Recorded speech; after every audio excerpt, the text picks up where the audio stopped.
damage gained traction. And we had the Loss and Damage Fund that was established at Sharm el-Sheikh, COP27. But we don't know the architectures and the modalities of how the loss and damage will operate yet.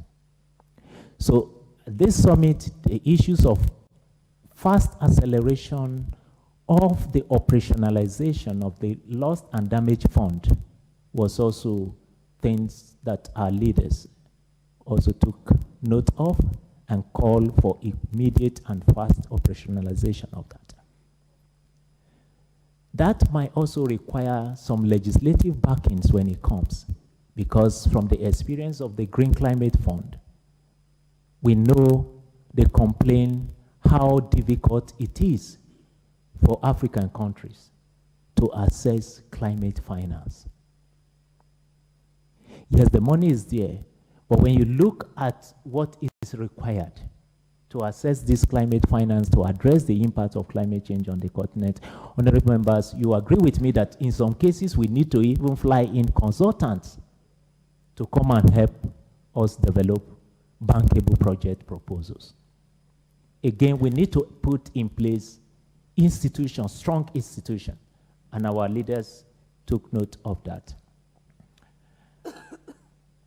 The issues relating to the fast and acceleration of the operationalization of the Africa Continental Free Trade Areas as one of the vehicles to help us also enhance the implementation of our strategies and the climate change issues was also a thing that heads of state and government discussed at the summit.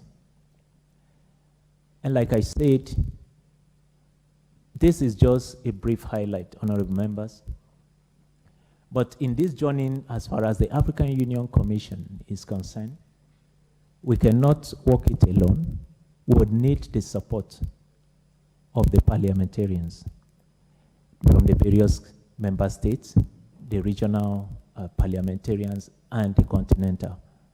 So these are just few highlights and key from what transpired in the past 2.5 days. Thank you so much, honorable member, and for giving me this opportunity to share briefly. I thank you, and I so submit. Thank you very much. I think we can show him an appreciation. So, honorable members, that is the gist of the declaration that heads of state gathered in Nairobi made.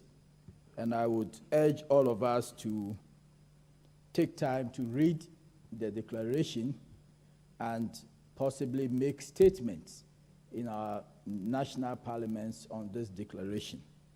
So now, that's what the heads of states have said. The question now is will this Nairobi declaration deliver any benefit and tangible transformation to the people of Africa? And I say so because all the conversations that we've had in this summit borders on people. And the question will be that the over 400 million children in Africa are not here. The over 60% of our population that are youth are not here. The over 100 million Africans who are persons living with disability are not here.